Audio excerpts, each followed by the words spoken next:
Hello, my name is Matthew Chan, and I'm here with New York attorney Oscar Michelen. Hello. And we're going to be doing a video which I am very passionate about. And the topic today is how to find a good litigation attorney. So welcome, Oscar. Good to see you again. It's a great topic. Right. And it just so happens that I have a personal vested interest in this topic, so I'm just dying to hear your perspective on litigation attorneys. Now, how long have you been a litigation attorney? Since 1985, when I was admitted to the bar, I Right. started right away litigating. That's all I've ever For the done. city? For the city of New York. And then in private practice with this very same firm that I'm with to this day in 1990. So for the government, for a few years at the start of my practice, and then for private clients, businesses, and individuals, 19 years, Okay. since 1990. Now, I know the answer why litigation is important because I had to learn the hard way. Now, Most people do. Yeah, most people learn the hard way, but we're going to educate people. So, Oscar, why don't you tell our audience member, why is it important people care about litigation, Okay, even if they're not in it? it's a real broad topic. Okay. But there's a number of different reasons. Okay. Let's start out with the more general. Almost every major social change in this country Right.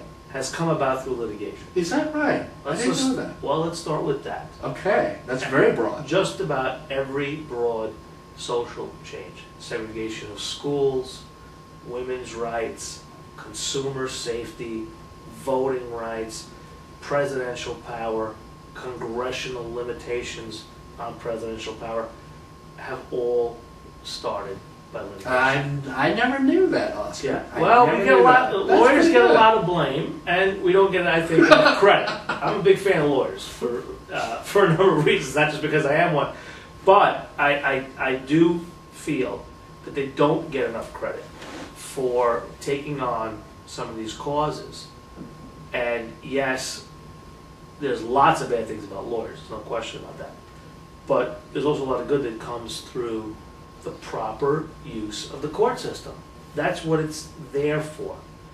So on the broad societal aspect of it, Right. litigation is vital to effectuate change that you can't get your lazy congressman to do for you. I never knew that. That's a And good so you point. bring an action, Hmm. and now it's got to be answered.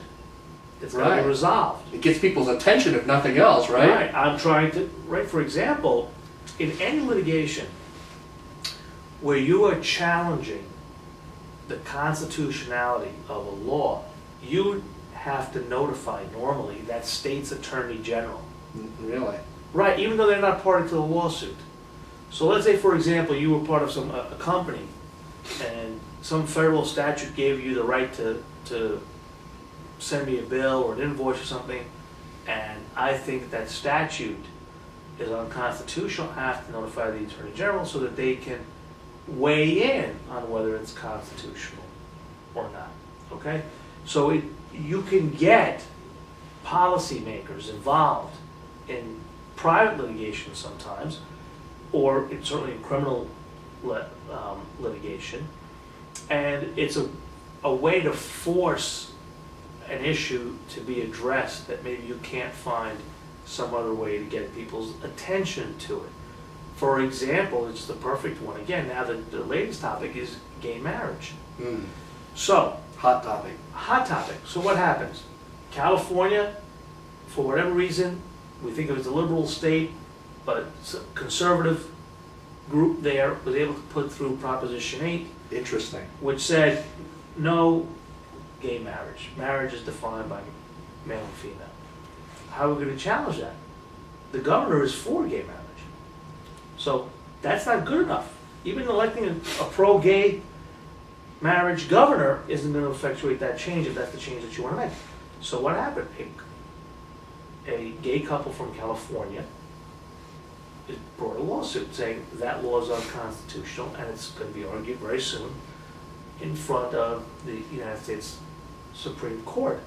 You're going to be watching it closely, aren't you? Of course. I think it's right now one of the more important social issues that our country needs to get addressed and just get out of the way, quite frankly. But so, by the way, a very conservative lawyer, Ted Olson, is championing that gay couple's rights.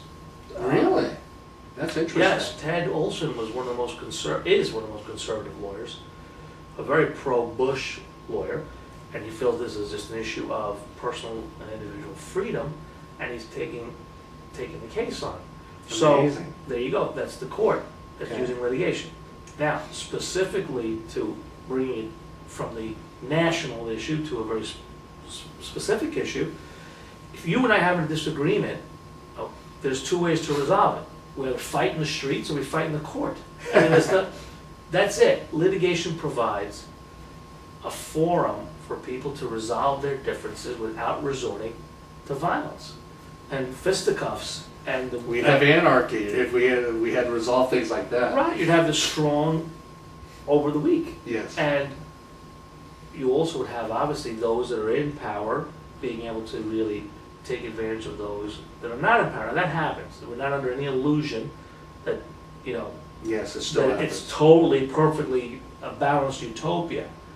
But the fact is, the court system provides the closest thing to equal protection that you have in this country. So a small person, a small company can bring a claim against a large company and be heard and have equal rights in the court. So litigation provides an avenue for people to address their grievances in a civilized manner, and by doing that, you're creating more law. And that's how law is created in this country, through litigation, because cases make precedent. And if you mistreated me in a certain way and I prove that in court, then the next person can't do it to that person. So it doesn't just affect this small individual case. Every case does two things. It resolves that particular problem Right. between the two individuals, and it moves the body of law forward. As I tell my law students, I never really thought about that. every case moves the body of law a little bit forward, even if it doesn't change anything, as a way of saying, guess what? This is still the law. Right. Maybe you haven't heard it. This is still the law in this particular state. So you can't wait for Congress or your local legislature to act sometimes. Takes too long. You got to grease the wheels. It's all lobbyists. It's all influence. You know, Yes. I come from New York, where Right. every year our great state is voted as having the worst legislature in the country. Okay, nothing gets And you're done. willing to say that, huh? Oh, it's not, believe That's me, unbelievable. it's not any secret.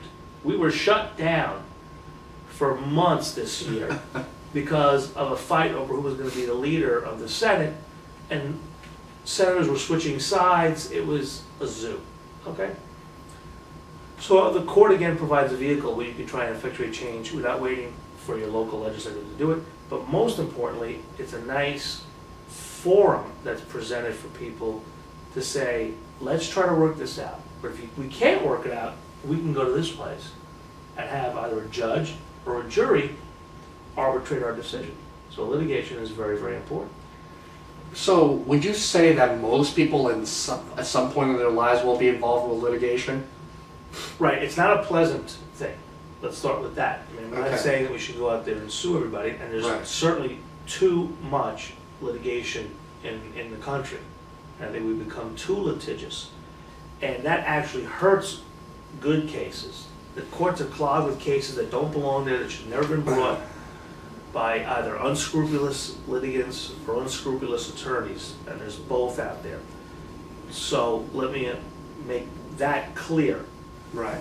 But more importantly, it's for those with a valid case to have, you know, a place to go and to litigate. So as people, it really depends. See, if you're talking about someone who's starting a business and running a business, you're going to have litigation, chances are, somewhere within those first 5 years. That doesn't mean you have to go to court, but there will be some form of claim There'll be some form of grievance that you want to address. And there are steps that you can take, obviously, to reduce those risks and to put you in a better position should litigation become necessary. But very often, entrepreneurs and startups, small businesses, don't take the time to examine their business and say, what can I do at the beginning to kind of avoid litigation, or to put me in a better position should litigation be required.